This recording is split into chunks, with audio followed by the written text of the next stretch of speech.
Bab 121. Nama, sistem fusi saya, menggabungkan 1000 ayam di awal penulis, Snow Over atau Sun Hills.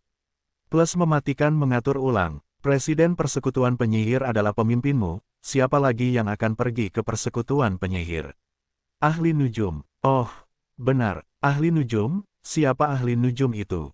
Watson duduk di aula sambil menanyai Infai, yang berlutut di depannya. Sudah 1 sore sejak mereka meninggalkan bukit tempat geng bandit iblis berada. Watson telah kembali ke Kastil Bulan Hitam bersama sekelompok besar pria. Pada saat yang sama, ia mengirim pemilik istana kembali ke tempat tinggal masing-masing untuk menghibur mereka. Begitu ia kembali ke kastil, ia memerintahkan para penjaga untuk beristirahat sementara ia tinggal di aula untuk menginterogasi para pemimpin geng bandit iblis yang baru saja dibawanya kembali. Ia memilih untuk memisahkan para pemimpin geng bandit iblis dan menginterogasi mereka satu persatu. Dengan begitu, ia dapat mencegah mereka berkolusi satu sama lain. Jika ada yang tidak cocok selama interogasi, maka seseorang pasti telah berbohong. Setelah ia kembali, ia melepas topeng dosa besar 6 dalam 1 dan menaruhnya di tas spasialnya. Topeng itu setipis sayap jangkrik. Bahkan jika dia tidak bersentuhan langsung dengannya dan terhalang oleh ruang, itu tetap memengaruhi emosinya, itulah kekuatan peralatan tingkat platinum. Meskipun efek sampingnya kuat, hasilnya juga tidak lemah. Secara keseluruhan, Watson tetap senang. Infai bersikap hormat ketika Watson menanyainya. Dia menundukkan kepalanya dan berkata, "Tuan Muda Watson, apakah Anda benar-benar tidak mengenal peramal itu?" Peramal itu, Antonio, juga dikenal sebagai orang bijak oleh orang-orang di kerajaan. Mereka mengatakan bahwa dia telah ada sejak berdirinya Kerajaan Naga Suci. Dia telah membantu mendiang raja untuk menaklukkan wilayah yang luas dan menyaksikan pertumbuhan keturunan keluarga kerajaan. Beberapa orang mengatakan bahwa dia telah menguasai seni keabadian. Banyak penyihir kuat di kerajaan adalah muridnya, dan dia telah menciptakan ratusan mantra. Antonio juga merupakan idola semua penyihir di kerajaan. Bahkan jika Infai bukan seorang penyihir, dia pernah mendengar tentang orang itu. Dia tidak menyangka bahwa Watson, seorang penyihir tingkat emas dan ahli dalam beberapa jenis sihir yang kuat, tidak tahu apapun tentang Antonio. Mungkin hitungan perbatasan tidak memberitahunya karena dia adalah anak haram. Infai masih bingung ketika Watson bertanya, "Lupakan saja, jangan bicarakan peramal itu untuk saat ini. Katakan padaku, pemimpinmu adalah Pride, dan dia juga Presiden Persekutuan Penyihir. Apa yang terjadi? Tidak peduli seberapa kuat peramal itu, dia hanyalah elit tingkat platinum. Bahkan jika dia telah mendengar tentang Folsen dan ingin membalas dendam untuk Persekutuan Penyihir, Watson tidak takut karena dia memiliki topeng dosa besar. Namun, dia masih memiliki keluarga dan teman-temannya di Kastil Bulan Hitam. Dia harus meningkatkan kekuatannya dengan cepat untuk melindungi dirinya sendiri, meskipun itu bukan masalah yang paling mendesak saat ini. Masalah terpenting saat itu adalah Pride. Masalah yang paling mendesak saat itu masih Pride. Watson tidak menyangka bahwa pemusnahannya terhadap geng bandit dan pembunuhan Folsen sebenarnya berjumlah sama. Setelah dia membunuh bawahan Pride 2 kali, jadi dia tahu bahwa Presiden Persekutuan Penyihir, Audrey, tidak akan membiarkannya begitu saja. Itu membuatnya sakit kepala. Dia mengira bahwa setelah dia menjadi elit tingkat emas, dia akan menjadi penguasa di perbatasan. Selama dia tidak memprovokasi hitungan perbatasan, dia akan dapat melakukan apapun yang dia inginkan. Kemudian, dia menyadari bahwa dunia ini cukup kecil. Ada begitu banyak elit yang tidak menonjolkan diri di tempat kecil seperti perbatasan. Tuan Muda Watson, jika Anda ingin tahu tentang itu, maka kita harus mulai dengan asal-usul geng bandit iblis. Infai berdeham. Tuan Muda Watson, apakah Anda tahu bahwa pendahulu geng bandit iblis adalah gereja iblis, yang dulunya merupakan agama resmi kerajaan? Lalu, entah mengapa, raja memerintahkan penghancurannya. Aku tahu, alasan gereja iblis dimusnahkan adalah karena mantan ratu, Lady Avril. Lady Avril adalah saudara perempuan bangsawan perbatasan. Dia memiliki darah setengah elf dan merupakan wanita tercantik di kerajaan saat itu. Raja sangat mencintainya, dan dia bersumpah bahwa dia hanya akan menikahi satu wanita selama sisa hidupnya. Sayangnya, beberapa hal buruk terjadi kemudian. Infai tampak melankolis, dia tampak sedikit marah ketika mengatakan itu. Para menteri melaporkan bahwa Lady Avril mempelajari sihir jahat. Mereka mengatakan bahwa dia menggunakan manusia untuk pengorbanan, dan mereka menemukan banyak mayat hewan dan manusia di kamarnya. Watson mengangguk. Meskipun Avril cantik, dia memiliki hati yang jahat, jadi raja menahan rasa sakit dan membunuhnya. Ayahnya, Edward, telah memberitahunya beberapa hal itu saat makan malam, tetapi dia tidak menjelaskannya secara rinci. Omong kosong, teriak Infai, dia bahkan membuat Watson takut. Ketika menyadari bahwa ia telah kehilangan ketenangannya, Infai segera memasang wajah serius dan menarik napas dalam-dalam untuk menenangkan diri. Maafkan saya, Tuan Muda Watson, saya tidak bermaksud tidak sopan kepada Anda. Lady Avril benar-benar orang yang baik. Saya dapat menjamin bahwa ia tidak pernah melakukan semua hal itu. Mereka yang mengatakan bahwa ia jahat pasti iri padanya atau ingin menjebaknya dengan sengaja. Anda tampak sangat akrab dengan Ratu Avril. Benar, nama asli saya adalah Denise. Saya adalah pelayan pribadi Lady Avril, dulu begitu, kata Infai. Sisik-sisik di wajahnya yang melambangkan peri api bersinar karena kegembiraan. Avril lahir di kerajaan elf yang indah, hutan keabadian. Moon Elf, ras terkuat di sana, adalah mutiara dari semua elf. Karena Fire Elf lahir dengan kemampuan tempur yang lebih kuat, mereka telah menjadi pelindung Moon Elf selama beberapa generasi. Denise dan Avril telah berteman baik sejak mereka masih muda. Itulah mengapa aku berbeda dari para pemimpin geng bandit iblis wanita lainnya. Membangun kembali topeng dosa besar dan memulihkan kejayaan iblis wanita primordial hanyalah kata-kata kosong bagi mereka. Kurasa mereka hanya mencoba mendapatkan topeng itu untuk meningkatkan kekuatan mereka. Mereka bersyukur atas keuntungan kecil yang dijanjikan oleh raja, jadi mereka mendirikan geng bandit untuk membantu mengawasi perbatasan. Mereka adalah anjing pangkuan raja. Aku biasanya menutupi diriku dengan jubah, aku tidak mau repot-repot berbicara dengan mereka. Ketika dia menyebutkan teman-temannya, Infai cukup mencemooh. Raja, janji, Watson punya begitu banyak pertanyaan. Dia merasa otaknya tidak cukup besar. Bukankah raja yang memerintahkan anak buahnya untuk menghancurkan gereja iblis? Mengapa Infai membuatnya terdengar seolah-olah raja telah menyelamatkan mereka? Tuan Muda Watson, Anda juga tidak tahu tentang itu. Infai juga sedikit terkejut. Sebagai putra bangsawan perbatasan, bagaimana Watson tidak tahu apa-apa? Itulah dasar kebencian antara bangsawan perbatasan dan raja. Mungkin Watson terlalu muda, jadi bangsawan perbatasan tidak memberitahunya. Infai memutuskan untuk tidak memikirkan itu. Dia berkata, Anda tidak bisa mempercayai kata-kata pria, terutama seseorang dengan kekuatan yang begitu besar. Raja telah mengatakan bahwa dia hanya akan menikahi Lady Avril selama sisa hidupnya. Sekarang, dia punya wanita lain. Dia mungkin berpikir bahwa dia menyelamatkan kita dari gereja iblis untuk membayar hutangnya kepada Lady Avril. Tapi bagaimana dia bisa menebusnya ketika dia sudah mati? Ya Tuhan, Watson tidak menyangka bahwa dia akan terlibat dalam permusuhan antara raja dan bangsawan perbatasan karena dia telah memusnahkan geng bandit. Ya ampun, kupikir aku akan berpegangan pada kaki kaum perbatasan, tapi kurasa aku perlu mempertimbangkannya kembali. Mungkin raja akan mengamati setiap gerakannya. Jika dia menghadapi kerajaan naga suci pada saat itu tidak akan berbeda dengan belalang yang mencoba menghentikan kereta perang. Lanjutkan, Watson menggaruk kepalanya. Dia masih memiliki banyak hal yang tidak dia mengerti. Misalnya, bagaimana mungkin Infai, sebagai pengawal ratu, hanya berada di tingkat perak? Mengapa Avril dijebak? Mengapa Infai begitu menghormatinya? Kalau begitu aku akan melanjutkan. Infai tidak berdiri dalam upacara. Dia mengira Watson adalah putra tidak sah kaum perbatasan, dia akan tahu tentang hal-hal itu pada akhirnya. Apalagi yang harus disembunyikan?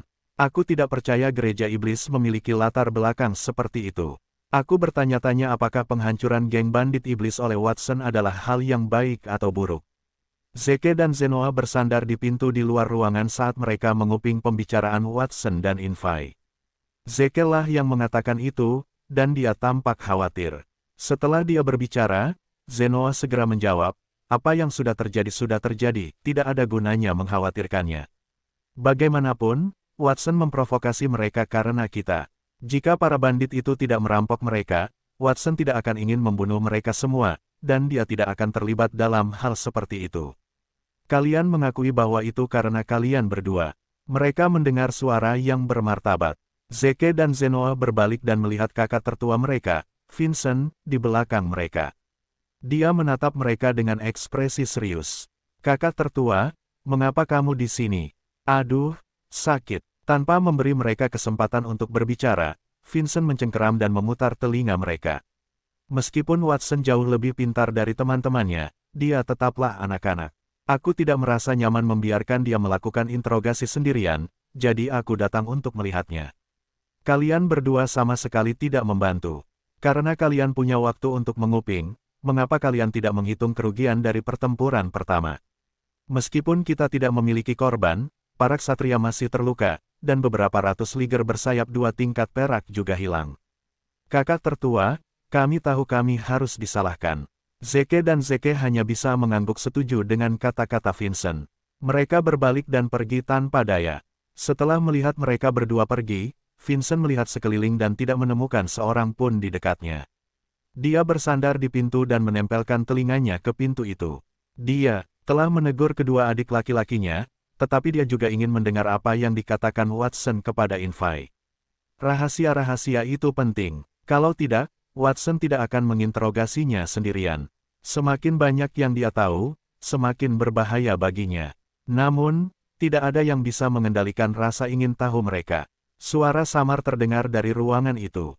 Vincent hanya mendengar potongan percakapan mereka tentang bagaimana Raja mendukung geng bandit iblis, bagaimana mereka mengawasi perbatasan, dan bagaimana seorang anggota geng bandit iblis menjadi presiden persekutuan. Setelah mendengarkan itu beberapa saat, dia berdiri dan merapikan dirinya.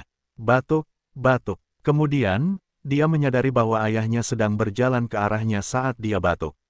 Dia bertanya kepadanya dengan tenang, apakah kamu minum terlalu banyak air saat makan siang? Mengapa kamu tiba-tiba ingin pergi ke toilet? Vincent, mengapa kamu di sini? Juga, apa yang kamu lakukan di pintu tadi? Pintu itu kotor. Aku hanya mengelapnya. Vincent menahan rasa canggung itu dan menyeka jari-jarinya di pintu. Kemudian, akhirnya, dia memasukkannya ke mulutnya dan berpura-pura meniupnya. Aku tidak tahu bagaimana para pelayan bekerja. Pintu itu sangat kotor, dan tidak ada yang membersihkannya. Sepertinya kita harus lebih rajin merekrut orang di masa mendatang. Tuan Vincent, Tuan Edward, apakah ada masalah dengan kebersihannya? Capella, pelayan mahakuasa yang telah digabungkan Watson, keluar dari suatu tempat yang tidak diketahui seolah-olah dia telah mendengar panggilan itu. Dia meletakkan kedua tangannya di perutnya dan berkata dengan ekspresi elegan, apakah ada masalah? Tolong beritahu aku, tuan-tuan. Vincent bingung. Bagaimana dia bisa tahu apa masalahnya? Dia hanya ingin menguping pembicaraan Watson, tetapi ayahnya telah memergokinya. Dia memikirkan alasan acak karena malu. Singkatnya, pintu itu kotor. Saya mengerti, Tuan Muda Vincent. Salah satu pelayan membersihkannya, tetapi saya akan memintanya untuk datang dan menghukumnya dengan keras untuk membantu Anda melampiaskan amarah Anda. Capella mengangguk tanda mengerti dan melambaikan tangannya. Seorang pelayan keluar dari koridor di dekatnya sambil membawa baskom berisi air di tangannya. Sebuah handuk dibasahi air. Pelayan itu mengenakan seragam hitam putih dengan hiasan bunga yang indah di kepalanya. Wajahnya tidak memakai riasan apapun, kecantikannya yang ramping dan fitur wajahnya yang elok sangat cocok dengannya. Sekali lihat saja, orang bisa tahu bahwa dia adalah wanita cantik. Setelah pelayan itu sampai di hadapan mereka, tatapannya tertuju pada wajah Vincent selama beberapa detik sebelum dia menundukkan kepalanya dengan ekspresi yang bertentangan. Kepala pelayan Capella, ada yang bisa saya bantu? Apakah Anda sudah membersihkan pintu itu? Pelayan itu menjawab dengan jujur, ya, sudah. Tuan Muda Vincent merasa pintu itu masih kotor, mengapa Anda tidak membersihkannya lagi? Tidak, lakukan 10 kali lagi. Sebagai seorang pelayan, tugas kita adalah melayani Tuan kita. Jika Tuan kita tidak senang, itu berarti kita telah gagal dalam tugas kita. Jika Anda tidak dapat memuaskan Tuan Muda Vincent setelah 10 kali, maka Anda dapat meninggalkan kastil bulan hitam atas kemauan Anda sendiri. Capella terdengar tegas. Dia adalah kepala pembantu rumah tangga, Watson memberinya hak untuk menegur atau mengganti pembantunya. Kepala pembantu rumah tangga Capella, tolong beri saya kesempatan lagi. Saya, pembantu itu berlutut di tanah dan memohon dengan getir. Kemudian, sebuah tangan terulur ke arahnya dan menariknya dengan lembut. Monica, Anda Nona Monica, Kan? Capella, saya kenal dia. Lupakan saja apa yang baru saja terjadi. Vincent menatap pembantu di depannya dengan ekspresi yang tak terlukiskan, dia tidak lain adalah putri Tuan Wilbur. Sejak mereka merebut Wilbur Lisset Manor, orang-orang dari Manor itu telah pindah ke Kastil Blackmoon sebagai bawahan, dan Monica adalah salah satunya. Ketika pertama kali menjadi pembantu, Monica mengeluh tentang hal-hal seperti bahwa dia berasal dari keluarga bangsawan, dan dia tidak seharusnya melayani orang lain, bagaimana seseorang seharusnya melayaninya, atau bagaimana dia akan membunuh semua orang. Capella telah memukulinya selama 2 hari sebelum air matanya berhenti. Setelah itu, dia menjadi jauh lebih terkendali. Pada saat itu, Monica tiba-tiba memikirkan kematian ayahnya. Kemarahan muncul di matanya, diikuti oleh kesedihan yang mendalam, itu berubah beberapa kali.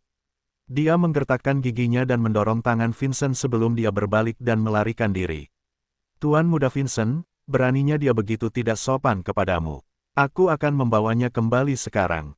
Tatapan Capella berubah dingin. Tidak perlu. Biarkan dia pergi. Vincent tersenyum pahit. Dia ingin menikahi Monica karena manfaatnya bagi keluarganya. Jadi meskipun dia tidak memiliki perasaan padanya, dia tidak bisa mengatakan bahwa dia tidak memiliki perasaan sama sekali. Ditambah lagi, ayah Monica telah meninggal karena Kastil Bulan Hitam. Jadi dia bersimpati padanya. Lebih jauh lagi, dia merasa bahwa Monica telah berubah. Dia tidak nakal seperti dulu. Dia memberinya perasaan yang berbeda saat itu. Haruskah dia meminta Watson agar Monica menjadi pembantu pribadinya? Dia juga bisa memberitahu ayahnya tentang itu. Dengan pikiran itu, Vincent berbalik dan tiba-tiba merasa sedikit tersesat. Ayahnya, yang mengatakan bahwa dia akan pergi ke toilet, telah menghilang tanpa jejak. Di tangga di lantai 2 rumah besar itu. Edward menepuk dadanya. Kau membuatku takut setengah mati. Aku hampir ketahuan menguping pembicaraan Watson. Untungnya, Vincent hanya menemukan Zeke, dan bukan aku. Berapa umurmu? Kenapa kau masih melakukan hal kekanak-kanakan seperti itu? Jika kau khawatir tentang Watson, kenapa kau tidak masuk ke sana dan mendengarkan saja? Catherine mengenakan gaun muslin tipis. Dia bersandar di dinding koridor-koridor, posturnya menunjukkan sosoknya yang cantik. Catherine, jadi kau di sini juga. Edward tertegun pada awalnya, lalu dia menggaruk pipinya dan menunjukkan ekspresi malu-malu. Aku tidak ingin memberi Watson tekanan apapun. Dia membawa geng bandit iblis pulang dan dengan sengaja mengusir para penjaga karena dia tahu bahwa segala sesuatunya tidak sesederhana itu. Jika dia memberitahu kita tentang hal itu mungkin membuat kita panik. Aku telah memutuskan untuk menjadi seorang ayah yang mengawasi dari jauh, jadi. Maksudmu kau malas? Alasan apa yang kau punya? Catherine memutar matanya seolah-olah dia telah memikirkan sesuatu. Edward, masalah itu ada hubungannya denganmu juga. Alasan kau diusir oleh keluarga Saint Laurent saat itu adalah karena mereka telah mengikuti perintah yang mulia dan memintamu untuk. Catherine, sebelum istrinya bisa menyelesaikan kalimatnya, Edward memotongnya dengan ekspresi serius. Masalah itu sudah berlalu. Aku harap kau tidak akan mengungkitnya lagi. Tidakkah kau berniat memberitahu Watson tentang itu? Tidak perlu karena, Edward melirik ke bawah tangga. Sudut mulutnya terangkat, dan matanya dipenuhi rasa puas. Bahkan jika aku tidak mengatakan apa-apa, anak itu akan melakukan semuanya dengan baik, sampai-sampai itu di luar ekspektasiku. Harus kuakui bahwa dia adalah yang paling menonjol dari semua anakku, dan dia juga kebanggaanku. Catherine, yang berdiri di samping, memperlihatkan senyum yang sama dan mengoreksinya. Tidak, dia adalah kebanggaan kita. Watson keluar dari aula dengan kepala pusing. Ia menatap langit di luar dan menyadari bahwa hari sudah sore. Ia menghabiskan sepanjang sore menginterogasi para pemimpin geng bandit iblis wanita. Sebagian besar waktu, ia bertanya tentang dendam antara raja dan bangsawan perbatasan. Semua pemimpin geng bandit iblis wanita memberikan cerita yang serupa, dan Watson berhasil mendapatkan keseluruhan cerita saat ia merangkai cerita mereka. Sepertinya beberapa orang yang percaya pada dewa jahat, iblis primordial, telah mendirikan gereja iblis wanita beberapa tahun yang lalu. Mungkin begitulah ceritanya dimulai. Iblis primordial percaya bahwa manusia dilahirkan dengan kombinasi keinginan. Merupakan naluri untuk menuruti keinginan, tetapi menuruti keinginan akan menyebabkan kehancuran. Oleh karena itu, manusia harus menyeimbangkan keinginan mereka dan mencapai kesenangan tanpa tersesat. Itulah kredo asli gereja iblis wanita, yang diterima banyak orang. Gereja tersebut juga memiliki versi lengkap. Topeng dosa besar tingkat platinum, yang dapat menyerap emosi. Misalnya, jika seseorang terlalu terobsesi dengan uang, dan jika ia ingin menguranginya, ia dapat mengalihkan keserakahannya ke sebagian topeng dosa besar, yang menyebabkan munculnya gereja iblis. Sayangnya, seiring berjalannya waktu, topeng dosa besar tidak dapat menahan beban menyerap terlalu banyak emosi negatif, dan emosi tersebut pun melayang keluar. Orang pertama yang terpengaruh adalah orang suci yang menyimpan topeng itu di gereja iblis, Ratu Avril. Karena pengaruh topeng itu, Avril telah berubah dari seorang permaisuri yang cantik dan baik hati yang mencintai rakyatnya menjadi seorang wanita berhati gelap yang menyiksa bawahan dan hewan-hewannya. Beberapa orang bahkan menyebutnya gila. Itulah sebabnya raja mengeksekusinya secara diam-diam. Fiuh, Watson mendesah sambil meregangkan pinggangnya yang malas. Tubuhnya yang lembut mengembang keluar. Ia juga melepaskan paket spasial yang selalu dibawanya. Ia ingin menaruhnya di sebuah ruangan, ia tidak ingin terlalu dekat dengan topeng dosa besar. Ia tahu bagaimana rasanya ketika seseorang tidak dapat mengendalikan emosi mereka ketika mereka menggunakan topeng dosa besar. Namun, itulah yang dikatakan oleh para pemimpin geng bandit iblis kepadanya. Ia tidak sepenuhnya mempercayai mereka karena ia merasa ada yang aneh dengan cerita itu.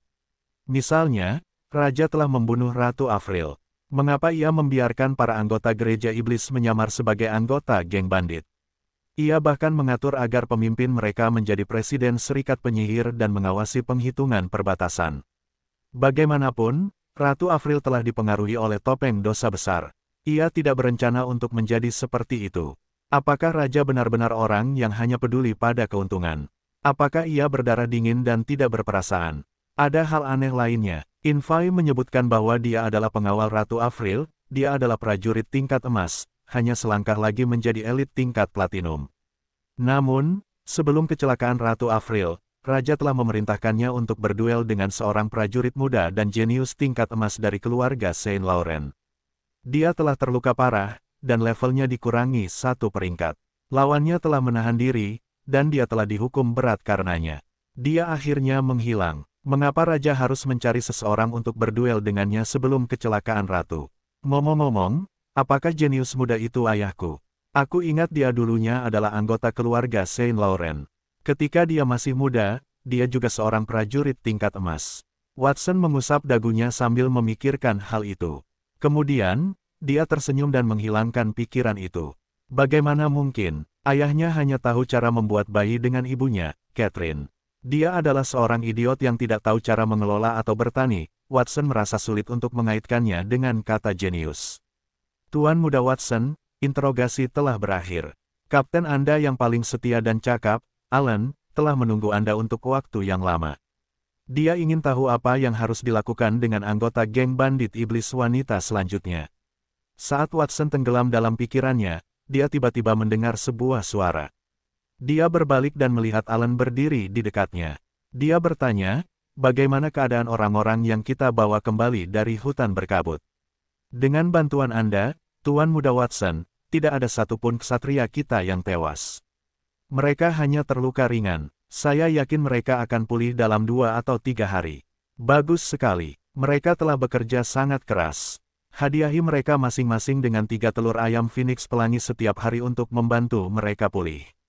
Sven, pemimpin geng bandit kumuh, juga kembali bersama kita, dan dia ingin bergabung dengan Kastil Bulan Hitam. Saya akan membiarkan dia terus bertindak sebagai bandit dan mengamati selama beberapa waktu untuk melihat apakah dia tulus bergabung dengan kita. Watson telah membuat rencana untuk Sven. Dia ingin membentuk geng bandit setelah musim dingin untuk mempelajari lebih lanjut tentang geng bandit lain dari bagian lain perbatasan. Kastil Blackmoon terus berkembang dan suatu hari akan menempati seluruh perbatasan. Dia akan menggunakannya sebagai fondasi untuk masa depan. Lebih jauh lagi, jika dia memiliki geng bandit, maka dia dapat melakukan beberapa hal yang tidak nyaman di masa lalu. Misalnya, dia dapat merampok aliansi bisnis yang tidak mau bergabung dengan organisasinya atau pemilik rumah bangsawan yang keberatan dengannya. Dia dapat melakukannya atas nama geng bandit. Alan, apakah kamu sudah menghitung untung rugi dari perjalanan itu?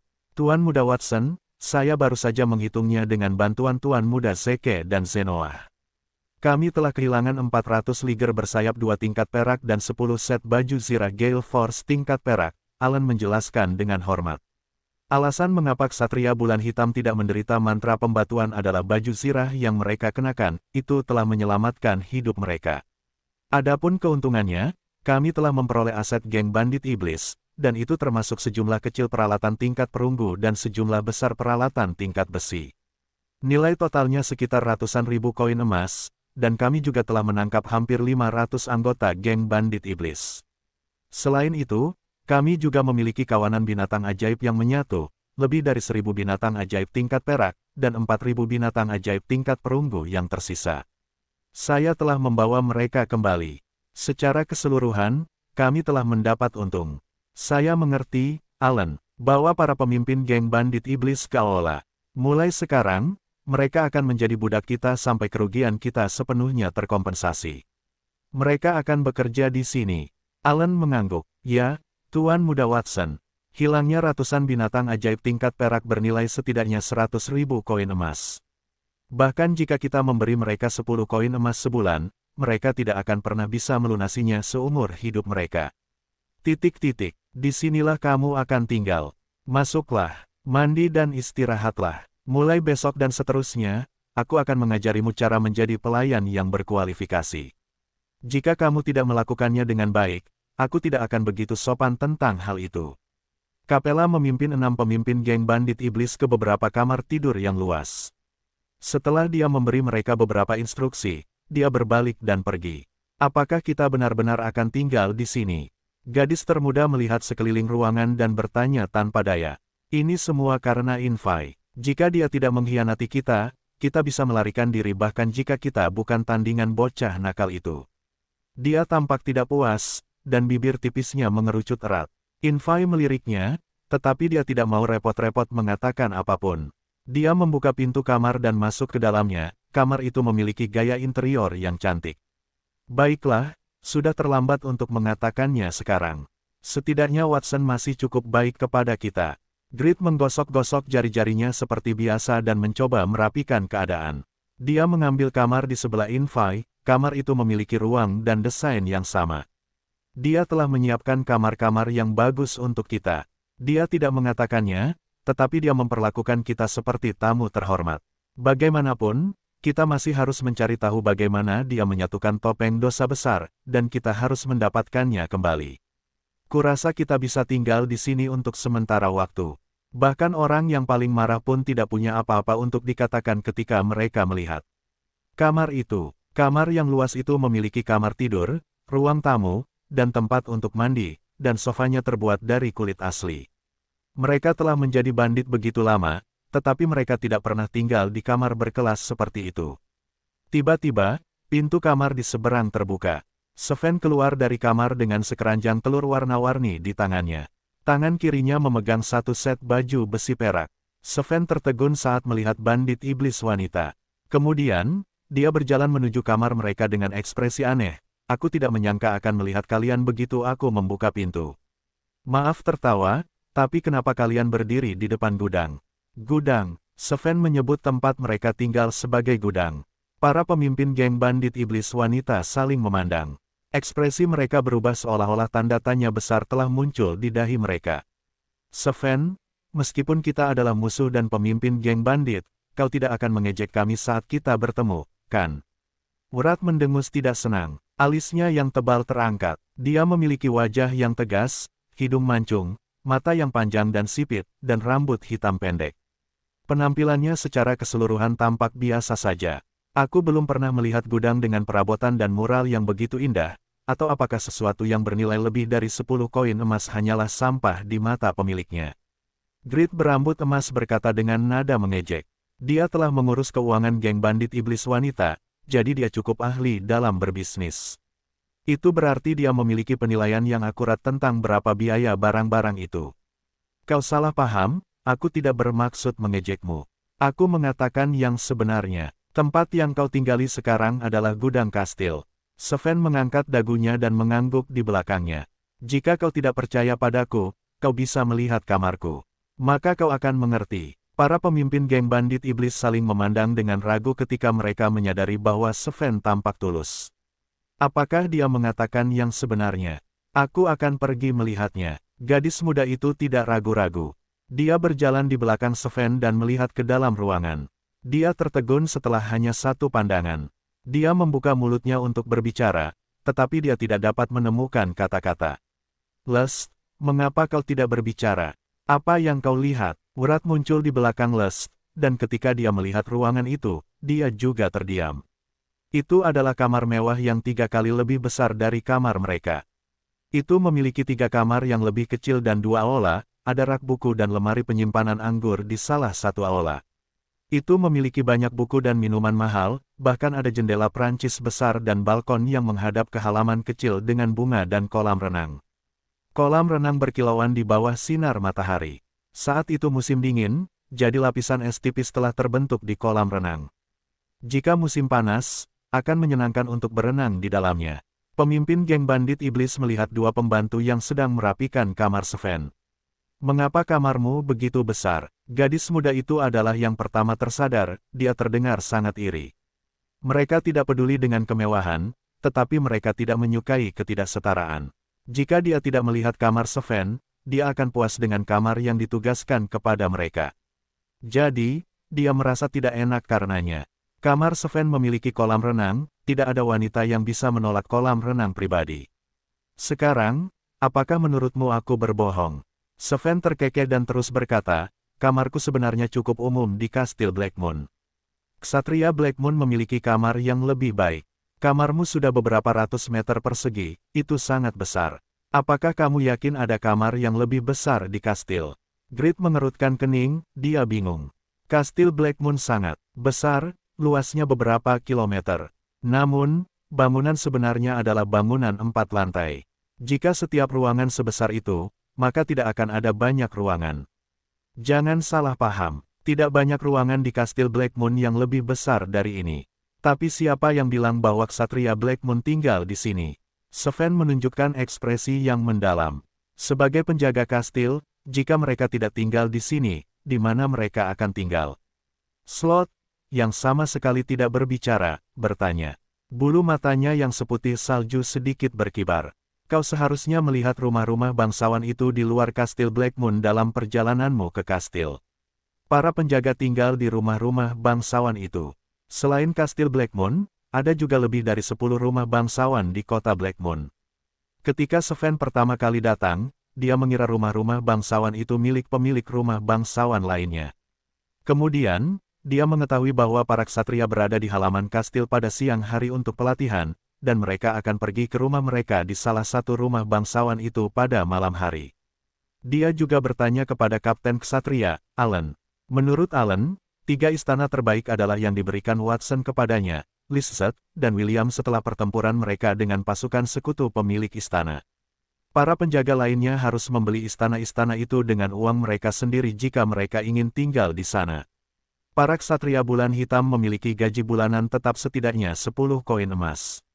Mereka juga akan mendapatkan 3 telur ayam Phoenix pelangi setiap hari, dan masing-masing telur itu dapat dijual seharga 10 koin emas.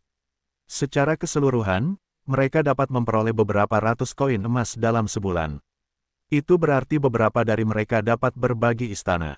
Beberapa penjaga bahkan membayar jasa pembantu dari Kastil Bulan Hitam. Sven terkejut ketika mengetahui hal itu. Para penjaga juga adalah pelayan di kastil. Semua orang akan menganggap mereka rendah dan tidak berhak mengeluh. Dia belum pernah mendengar tentang penjaga yang memiliki pelayan mereka sendiri. Benarkah itu? Bibir para pemimpin geng bandit iblis berkedut saat mereka terkejut. Kedengarannya terlalu bagus. Tidak heran Sven mengatakan bahwa mereka tinggal di gudang. Sepertinya kondisi kehidupan mereka cukup mengerikan jika dibandingkan dengan para penjaga di rumah mereka sendiri. Oh, benar. Selain kamar, masing-masing dari mereka juga mendapat telur ayam Phoenix pelangi setiap hari, gaji bulanan, dan 1 set baju besi tingkat perak. Apakah kamu mendapatkan semua itu? Sven berpikir sejenak dan berkata, juga, aku baru ingat bahwa mereka yang bergabung dengan Kastil Blackmoon juga bisa mendapatkan tunggangan tingkat perak.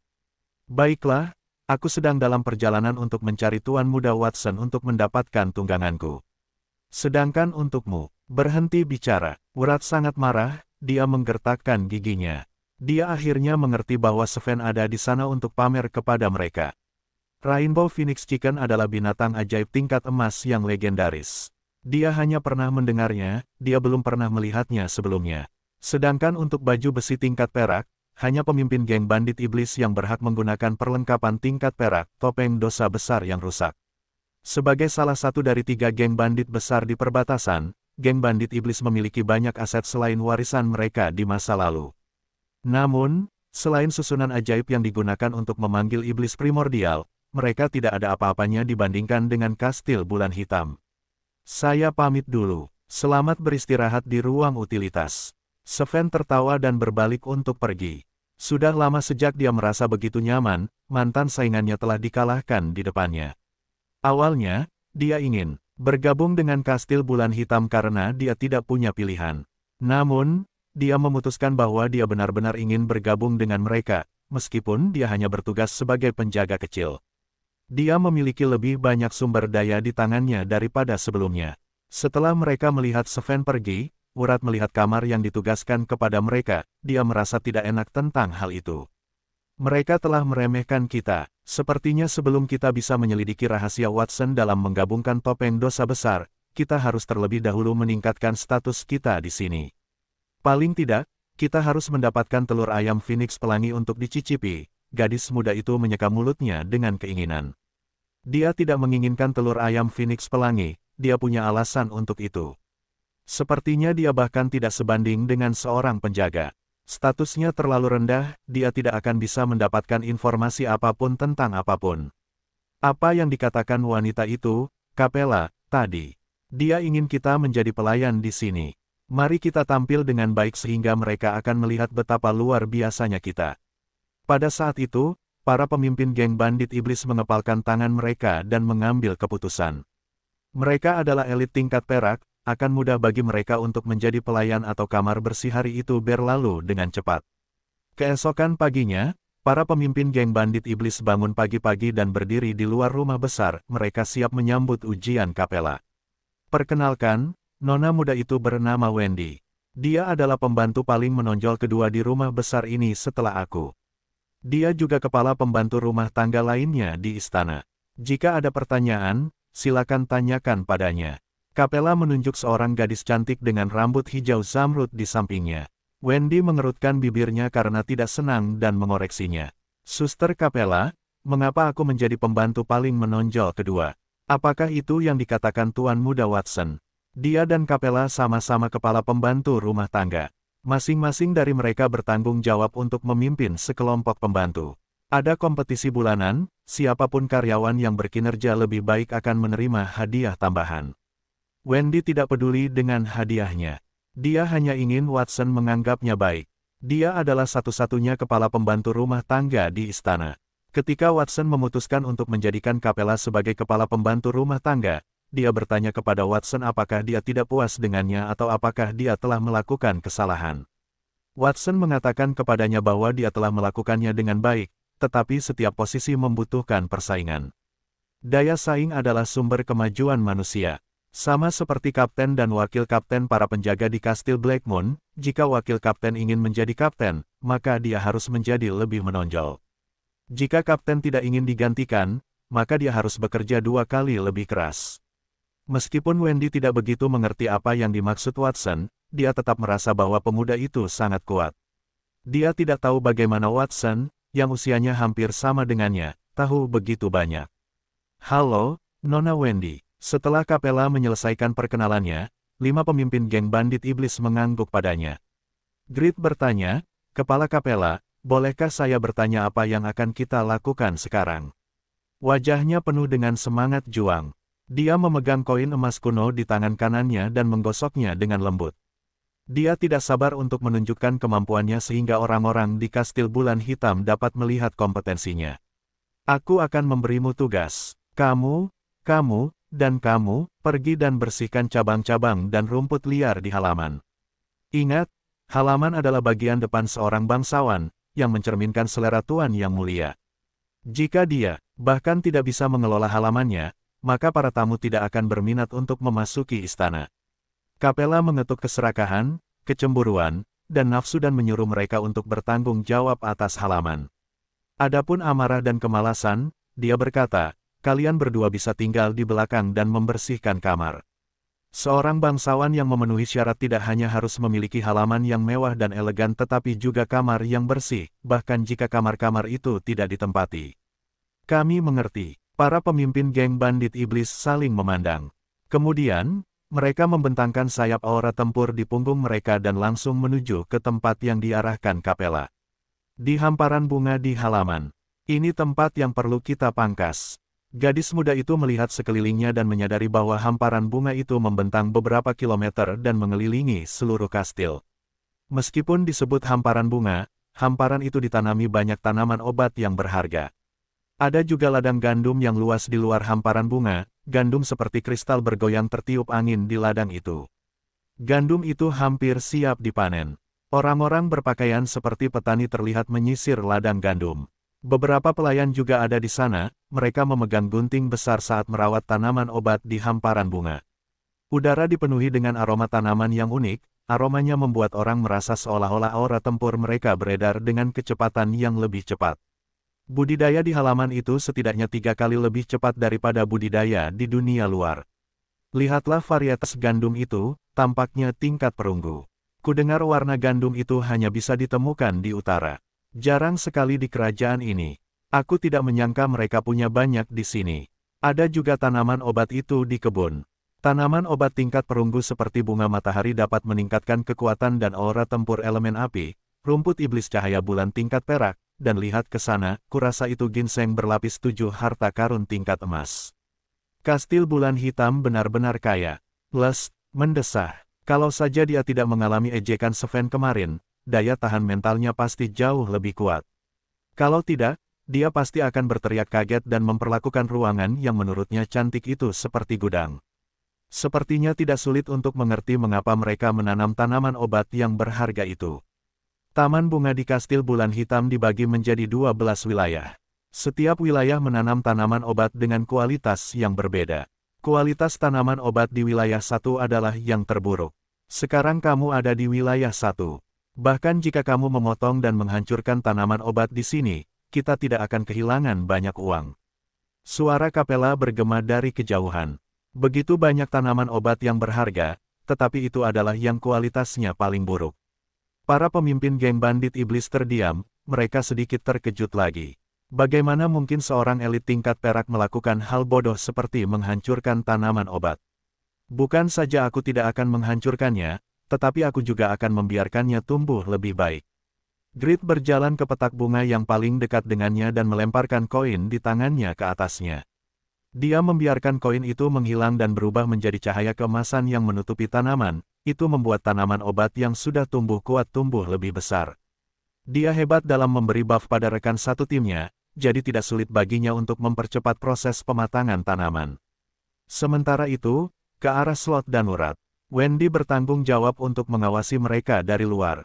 Capella sudah membawa mereka ke aula kastil. Saat dia menunjuk ke aula yang menempati ratusan meter di depan mereka, Capella melihat ke langit di luar dan berkata, kalian yang bertanggung jawab atas area itu, aku hanya memberi kalian waktu setengah jam. Aku akan datang dan memeriksa kalian dalam waktu setengah jam. Tidak akan memakan waktu setengah jam. Ini akan selesai dalam beberapa menit. Anger mendengus saat tubuhnya tiba-tiba tumbuh dari 1 meter menjadi raksasa setinggi 3 meter. Dia menekan telapak tangannya ke lantai dan melambaikannya ke depan, debu di tanah tersapu oleh angin kencang dan melayang keluar jendela. Slot juga mengikuti gerakannya dan melayang di udara. Lengan aura tempur tak terlihat terentang dari punggungnya, dan telapak tangannya berubah menjadi bentuk sapu dan pel. Dia menyapu dinding dan langit-langit dan mulai membersihkan. Sebagian besar kemampuan mereka berasal dari topeng dosa besar, tetapi itu tidak berarti mereka tidak berguna tanpa topeng. Faktanya, geng bandit iblis memiliki seperangkat metode kultivasi lengkap, yang disalin dari topeng dosa besar. Akan tetapi, hanya para pemimpin geng bandit iblis yang memenuhi syarat untuk mengolahnya, dan mereka masih dapat menggunakannya bahkan tanpa topeng. Setengah jam kemudian, Orang-orang di kedua sisi tugas menyelesaikan ujian dan kembali ke kapela, wajah mereka dipenuhi dengan rasa percaya diri. Mereka merasa telah melakukannya dengan sangat baik. Pekerjaan yang biasanya memakan waktu beberapa jam bagi para pelayan untuk diselesaikan, selesai dalam beberapa menit, dan mereka melakukannya dengan lebih baik. Wendy, bagaimana menurutmu orang-orang itu? Ekspresi kapela tenang. Dia tidak mengumumkan hasil ujian tetapi berbalik untuk bertanya kepada Wendy, yang telah mengikutinya ke dalam ruangan. Kurasa, Wendy ragu-ragu dan menggelengkan kepalanya. Mereka tidak bisa melakukannya. Begitu suaranya turun, ekspresi para pemimpin geng bandit iblis itu berubah. Mereka hendak bertanya mengapa dia berkata seperti itu ketika mereka mendengar kapela mendengus dingin. Kalian benar-benar pelayan terburuk yang pernah kuajar. Nama kalian nafsu, kan? Aku menyuruh kalian memangkas cabang-cabangnya, tetapi aku tidak menyuruh kalian merayu para pelayan di istana. Dan kau, keserakahan. Mengapa kalian pergi dan mematangkan tanaman obat? Tuan muda telah dengan hati-hati membudidayakan tanaman obat itu. Masa pertumbuhan tanaman obat itu telah diperhitungkan. Jika kalian mematangkannya dengan sembarangan, itu akan mengacaukan rencana Tuan muda. Ya, namamu mungkin Murat. Aku menyuruhmu membersihkan kamar, tapi aku tidak menyuruhmu merusaknya. Kau meninggalkan beberapa bekas telapak tangan besar di perabotan mahal di kamar itu. Kalau lantainya tidak cukup keras, kurasa lantai itu akan runtuh di bawah kakimu. Terakhir, kau, Slot. Kebanyakan orang seperti nama mereka, dan kau juga sama. Kau benar-benar pemalas. Kau baru bekerja sebentar, dan kau sudah tidur di lantai. Aku agak iri karena kinerjamu tidak seburuk itu. Singkatnya, kalian semua tidak memenuhi syarat untuk menjadi pembantu. Sebelum kau mempelajari apa yang aku ajarkan padamu, tidak seorang pun diizinkan makan. Apa, kenapa kau menyalahkanku atas pesonaku? Gadis muda itu membantah dengan benar dan penuh semangat. Ada banyak pembantu di sini yang memanfaatkan jam kerjaku untuk memulai percakapan denganku. Apa yang bisa kulakukan? Kau benar-benar tidak bisa melihat perbuatan baik. Grit berkata, sangat melelahkan bagiku untuk membantu pematangan tanaman obat. Kualitas tanaman obat itu telah meningkat setidaknya 1 atau 2 tingkat. Untuk tanaman obat yang sama yang telah berubah dari tingkat perunggu biasa menjadi tingkat perunggu halus, nilainya mungkin 2 kali lebih tinggi. Apakah Anda mengerti itu? Kecepatan pembersihan kami 100 kali lebih cepat daripada para pelayan di sini. Mengapa Anda masih belum puas? Bahkan jika saya secara tidak sengaja merusak perabotan, Anda tidak dapat menyalahkan saya untuk itu. Anda hanya dapat menyalahkan kualitas perabotan di Kastil Bulan Hitam, mereka terlalu rendah. Selain Infai, yang tetap diam, para pemimpin geng bandit iblis lainnya menyampaikan argumen mereka dengan keras. Mereka telah bekerja sangat keras. Jadi mengapa mereka tidak bisa makan? Apakah Kapela sengaja mempersulit mereka karena mereka adalah bandit? Mereka tidak dapat mentolerir itu. Suster Kapela, apa yang harus kita lakukan sekarang? Wendy tampak sedikit takut ketika dia melihat betapa sombongnya para wanita itu. Kapela sangat marah. Dia melambaikan tangannya dan berkata, pergi dan panggil Tuan Muda Watson ke sini.